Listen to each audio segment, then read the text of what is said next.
But joining us right now is a guy that knows all about the NFC East, spent plenty of years in it, playing for the New York Giants, also some time with the Kansas City Chiefs, and that's two-time Super Bowl champion Lawrence Tynes. So thank you for joining us, Lawrence. How you doing today? Good, man. How you guys been? We've been excellent, and been waiting to talk to you, so very excited to have you on today. And how's retired life been for you, man? I mean, last time I saw you playing for the Giants, I know you tried out for Tampa Bay, but the last 3 or 4 years, what have you been up to? I've been working. I work for a private aviation company, so life has been good, man. I deal with a lot of athletes, a lot of celebrities, so I'm kind of still in the business. I just don't have all the pressure on me anymore. No, well, I'm sure there's plenty of perks when you're in the aviation business, too. And I'm sure that flashing those rings doesn't hurt you either. No, it's been fun. And to be honest with you, there's about 4 other retired NFL guys that work with us, so I kind of have another team away from football. And that's a lot of fun, and sure you're enjoying that. But we just want to take you back real quick to your time with the Giants and these 2 Super Bowl runs. I know the 3 of us actually doing the show and our producer as well, all Giants fans, all doing the show out of New York. So thankful to have you on here. But 2007, you come to the Giants, you have a big season, but just talk about that run and what changed that year for you guys to start to believing that, hey, we have all these road games that we're winning. All of a sudden, you find yourself in Green Bay in ice-cold temperatures kicking the game-winning field goal. Yeah, the year didn't start off great. We just had our 10-year reunion, so it was good to see all those guys back in New Jersey a couple of weeks back. But, you just got to persevere. The NFL season is long, and it can take its toll on you. But we believe there was a bunch of new guys on that team, a bunch of guys that really never knew each other. But, it's interesting. I said to Justin Tucker, somebody at the Yankees game at the reunion, I said, looking at everybody now speaks volumes about who we played with, because every player that was on that team that was able to attend the reunion is all doing really well post-football. And whether it's in business, life, coaching, they're all doing something positive. And I think that says a lot about the guys we had in that locker room that season. And that was the year that, the story is very well known that Tom Coughlin seemed to have a change of heart. And him and Strahan, who had at one time clashed, now all of a sudden they kind of united, and that helped the team. What was it like playing for Coughlin that year? And even in that game in Green Bay, you had missed a couple of kicks, but for Coughlin and you to have the confidence to go out there in overtime, kick that field goal, send you guys into the Super Bowl. Well, I didn't know Tom prior to 2007, so any stories that people had about him, I always like to judge people for myself. So, I had heard he was a little bit more tough, a little bit more disciplinarian, even though he was a disciplinarian. I can't imagine him being more so. But he was – listen, he's the ultimate competitor. He's the greatest leader I've ever played for. So, he changed his ways in a good way. He became, I'll tell you a quick story. So I got traded in May, either May or June, I can't remember, of that year. And my wife was pregnant with twins, and I had only been up to OTAs maybe 2 or 3 times. So, I didn't even really know Coach Coughlin. So I called, my wife delivered. The boys were early. There was some complications on it. The first batch of flowers and card and balloon I got were from Tom Coughlin. Wow. And so that just says a lot about who Tom is as a man. And, from there on, I respect the hell out of the guy, and you can kind of see what he's done down in Jacksonville in just a short period of time down there. So he's the ultimate leader, man, the ultimate general. Lawrence, I asked the same question to Kevin Boss, so I have to ask you also. Being a teammate of Eli Manning, do you think that he gets the credit that he deserves? Because we all here feel like he doesn't. We feel like he is constantly shit on, to be honest with you, and he doesn't deserve it. This is a 2-time Super Bowl champion and a 2-time Super Bowl MVP. Yeah, I don't think he gets the credit he deserves, no. There's some, football people out there. I hate the anonymous. You always read the anonymous, the overrated poll that just came out, who's the most overrated player, and everyone says Eli. He's almost like an easy guy to target, because Eli's not going to fire back and Eli's not going to say anything. So I always said I'd take Eli over his brother. I know people think I'm crazy, but look at Eli's playoff record. And I know Peyton's won 2 as well and played in the playoffs a bunch more, so he's had more opportunities to lose. But when I left football, Eli, I think, was 9-2 in the playoffs. Wow. Now, Lawrence, you had several big kicks in your career. And the one in Green Bay is the one that sticks out to me. What was going through your mind during those kicks and that frozen tundra? Well, first of all, I was hoping I made it so I didn't get murdered and thrown in the Hudson. So, man, that was just a tough game. 3 for 5 that day. That's still the best kicking day of my life. I made 2 in the first half. I missed one with about 9 minutes left in the fourth quarter, and then one at the very end. We had a little operational issue, but listen, I had confidence all day. I mean, snapping and holding was a chore that day, and people don't realize how important that really is because they make it look so easy on Sundays. But just the snap and the hold was as hard as the kick on that Sunday. So when we got a perfect snap and hold, and Jay Alford was a new snapper that year, so I don't know how many times he had been in that situation himself, but we made the kick. So I had a ton of confidence really from the miss with about 8 minutes left from 43. I just missed it a little left, didn't play the wind well enough. But when I went out there, of course, Coach Coughlin, nobody was calling field goal. They didn't want to kick it. So I ran out there and showed them some signs, and sure enough, I look out, there's no holder, there's no snapper. I'm like, where's the guys at? And so finally I look over, and Tom and Fiegels are having a conversation, and Tom shoos Jeff out to the field, and, we made the kick. So now, kicking is a very mental thing. We see kickers go through a lot of mental problems all the time. They get down on themselves. They have no confidence in themselves. Did your mental mentality change at all during the playoffs? No. I did very well in 13 years of pro football. I only missed 2 kicks in a game, I think twice. So I was always, here's NFL kicking. Can you make one after you miss? That's because, listen, you're going to miss, right? For the most part, someone's going to miss a kick at some point. And the guys that cannot compartmentalize that miss and move on to the next kick are the guys that don't last in the NFL. So you just got to deal with it. And that's something I did very well in my career, even in college, high school, pro. I very, very rarely ever went back-to-back with misses. So that's NFL kicking. You just got to block it out and move on. Even when you make one, you got to throw that one away and go to the next one. Lawrence, you've been a big supporter of Giants kicker this year, Aldrick Rosas. You were in camp, and even on Twitter, I love following you on Twitter. You tweet a lot of good things, so anyone not following you should follow you. But even on Twitter, you defended him a few times when somebody said that they should bring in Aguayo. What have you seen from Rosas that makes you support him and like him so much? Well, he possesses probably the strongest leg, outside of Justin Tucker. And Aldrick doesn't really even know what he's doing yet. Once he gets a full season under his belt, hopefully he finishes strong here in these next 9 games. I mean, I don't know if you guys have ever seen the guy in person. I mean, he looks like an outside linebacker. I mean, he's a 6'3", 220, 225, flexible kid. He possesses, I think, the strongest leg in the NFL. 11:36. So you cannot let that out the door. In previous years, the Giants had let Boswell leave and they let McManus leave. And young guys who have had success, now McManus is struggling this year, but, if you look what Boswell and McManus have done over the last 2 or 3 years in the NFL, and they're young, you can't let a guy like Aldrick Rosas out the door. And I think that was the play because Nugent did everything he could to win that job, and obviously he's a veteran and he had a great camp. And he's with Dallas now, but you gotta hang on. You gotta roll the dice with this kid because, he's got a leg that I've never seen anyone with that strong of a leg. Wow. And if there's ever a time to let him get acclimated to the NFL, it's when you're 1-6. No need to not have any patience with a kid like that. That should take a lot of pressure off him in terms of, playing in bigger. They're going to play in some games and some national games, but still, the record is what it is, and. He does have some flaws. Now, don't get me wrong. He's got some technique stuff that he really needs to fix or he's not going to last very long.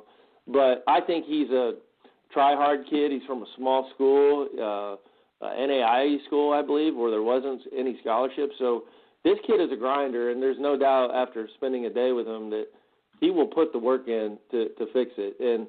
But like I said, it all boils down to the leg talent. It's like the guy who throws 102 miles an hour. Every NFL team is going to give that guy a shot, and that's basically who Rosas is. Yeah, of course. 11:38 over the Top Sports Radio. Giants, former Giants kicker, 2-time Super Bowl champion Lawrence Tynes joining us right now. Lawrence, just one more question about your pastime with the Giants, and what was your favorite moment? I mean, you got to go through 2 Super Bowl runs, 2 rings, numerous huge kicks. I mean, there's the epic picture of you and Steve Weatherford going crazy after that big kick. What was the highlight? I mean, if you could choose one moment to say it was your best, what would that be? I would say the ticker tape parade after the first Super Bowl. Those moments, it's hard to explain. They pick a sports team to go down the Canyon of Heroes, where we've seen soldiers and people like that. So to be in that environment with that many people, if you look down I don't know if you guys attended those, but yeah, I was there. Yeah, we were there. Makes the hair stand up on the back of your neck. I mean, it's like that was the coolest thing. I mean, to hell with the ring and the money and all the other BS. To see people that happy and come together, especially where we are in the world now. I mean, I think back on that time, and then we did it again in 2012. But that right there is something I will take to my grave. I think about that moment all the time, and I just smile about how special that was to go through that city with the ticker tape falling from the buildings and the people on the streets and the workers and just everybody celebrating, as a group. So that to me is my fondest memory for sure. And we as fans remember like it was yesterday. Trust me, yeah, I remember it like it just happened. It's crazy how fast time goes. It's great to see a player have the same passion that us fans have, and us Giant fans were very, very passionate. I want to talk about the season after Super Bowl 42. I haven't seen the Giants dominate teams like that. You guys were awesome. That whole entire season, you got up to a blazing start, and then Plaxico Burress shot himself. And I feel like the locker room, it kind of really affected the team big time, and you ended up losing to Philly in the first round. Take us back into that locker room there, and after Flack shot himself, how the team really behaved after that. Yeah, that really just affected us. I think we were mentally strong enough to handle that year. The thing it affected was the X's and O's in the football part. We just offensively were a different team without Plaxico. I mean, he was our number one receiver. He got double teamed. He opened up the running game. We had some good receivers, but we didn't really have a number one after Plax. So when that incident happened, we were killing people that year. We should have went back to back, no problem. But of course, it is what it is. It happened. It was unfortunate, but offensively we just weren't as good without Plax, and that's really what handicapped us in the playoffs. Yeah, I remember that season. I think I went to your game in Pittsburgh that season, and you guys beat Pittsburgh, and this team was so good, so dominant. That's what people thought this year's team would be, was a really good team coming off of last year's resurgence. What happened with this team in your eyes? When you watch the Giants, what do you see missing this year that has them at 1-6 when everybody had them being a team that should contend for a Super Bowl?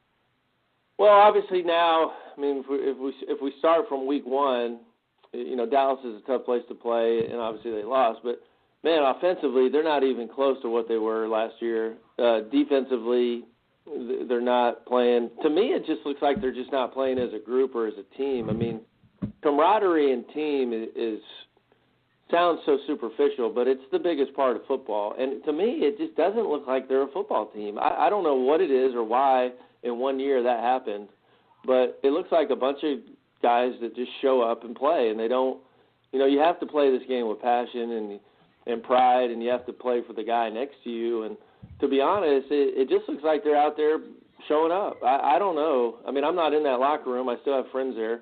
I'm not going to kick people when they're down, but they just, for whatever reason, the passion of the game does not translate to me when I'm watching at home. What do you think? I agree. You know what? I didn't love it that they let Coughlin go when they did 2 years ago. I think that he didn't have a lot of talent that year. They finally go out and get the talent. I just don't see this happening with the Coughlin team. I wish he was here. I don't see them being 1-6 with this squad. Now, listen, he can't help the injuries with Marshall and Shepard and Odell, but I don't think if he's here that they're 1-6. That's my personal opinion. Well, the thing is, you can't. And Denver's not who we thought they were, but you can't go into Denver and win a big game like they did, and then come back home and play like you did against Seattle. The inconsistency is just maddening. I mean, Eli can only do so much, and those guys have to help him out. And listen, you're a professional football player. If you get a uniform on game day, show up and play and earn your check that week. To not be able to throw the ball to receivers, are you kidding me? I mean, I see quarterbacks do it every week. They're throwing to guys I've never heard of. Well, you know, these guys got to get open. They got to make plays. They're on an NFL football team. I just don't know why it's gotten so bad so quickly. Just because, I get you lost your 1 and your 2, and you could really say Brandon Marshall wasn't your 2, but I don't understand it. Listen, if I had the answer, I'd be in the seat that Jerry Reese is in, but I'm not. And if we had the answer, we wouldn't be asking people about it ourselves. So it's maddening. It looks like next year is going to have to be there might be a different regime, but we'll see. And Lawrence, we thank you so much for joining us. Great insight, and best of luck to you. But thanks for joining us, and hopefully we'll catch up with you again. I'll do it again. I know I missed you guys at the Dallas game, and I certainly owed you. I apologize. But kids' sports are over for the next 3 months, so I'm available, guys. Just let me know, and good luck with the show. Awesome. We definitely will. Thank you so much. Enjoy the kids' games. Enjoy life after the NFL, and we will definitely catch up with you soon. That's Lawrence Tynes, 2-time Super Bowl champion, New York Giants kicker.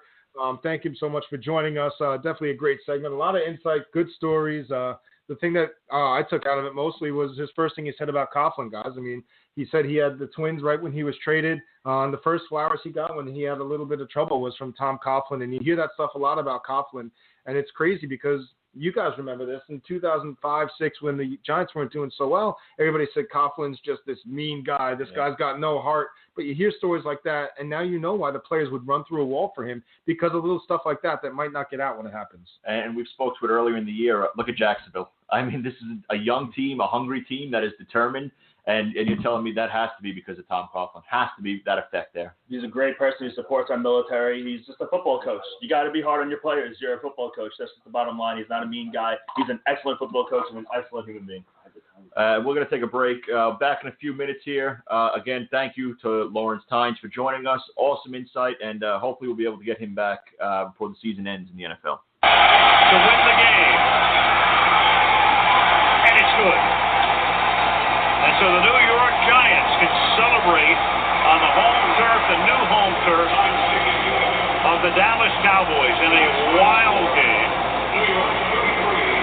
The Giants with 12 possessions tonight and 6 scores, 2 touchdowns, 4 field goals by Tynes, and at the gun, the Giants win it by a score of 33-31. Can he send the Giants to the Super Bowl? The kick is good, and the Giants are going to the Super Bowl. This time a better snap. The hold was perfect, and this one drew in beautifully for Lawrence Tynes. Good from 47. His 3rd field goal of the night. Having to deal with the temperature, with the wind. And it drew right down the middle in the end for the Giants. And off they go to Arizona to take on the Patriots in Super Bowl 42. Low snap. The kick is good.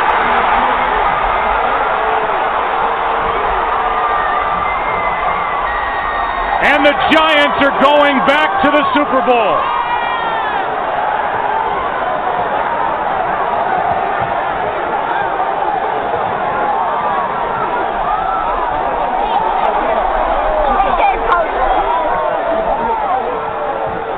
Super Bowl 46 will be the Patriots and the Giants after this low snap. Good job by Weatherford, who has had a nice day all around. Well, he sure has, and of course the way he punted the ball throughout this game, but to be able to secure a poor snap and get it placed then perfectly for Lawrence Tynes to kick the game winner. Officially a 31-yarder to win it for the Giants. Will represent. You're listening to Over the Top Sports Show, hosted by Robbie D, Big Mike, and Vinny the Shark.